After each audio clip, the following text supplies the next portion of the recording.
প্রথমবার যেই বছর পয়লা বৈশাখে বাড়ি যেতে পারিনি। নতুন জামা পরেছিলাম ঠিকই, কিন্তু দুপুরবেলায় মায়ের বানানো নানান পদ সাজিয়ে খাওয়া দাওয়াটা কিন্তু খুব মিস করছিলাম।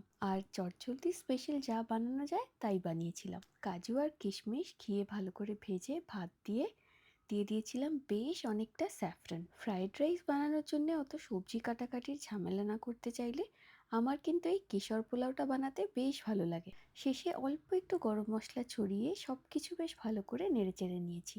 ছানার ডালনা বানানোর জন্য আবার 2 চামচ ঘি গরম করে তার মধ্যে পনিরের টুকরোগুলো ভাজতে দিয়েছিলাম। পনিরটা ভাজা হয়ে গেলে একটা বাটির মধ্যে হলুদ গুঁড়ো, লঙ্কা গুঁড়ো, 1 চামচ মতন জিরে গুঁড়ো আর ডালনার রঙটা সুন্দর হওয়ার জন্যে কাশ্মীরি লঙ্কার গুঁড়ো জলে গুলে রেখে দিয়েছি। পনিরটা ভেজে গরম জলের মধ্যে দিয়ে জিরে আর কাঁচা লঙ্কা ফোড়ন দিয়ে আদা বাটা দিয়ে একটু ভেজে সামান্য গরম মশলা দিয়ে দিয়ে দিয়েছিলাম গুলে রাখা মশলাটা।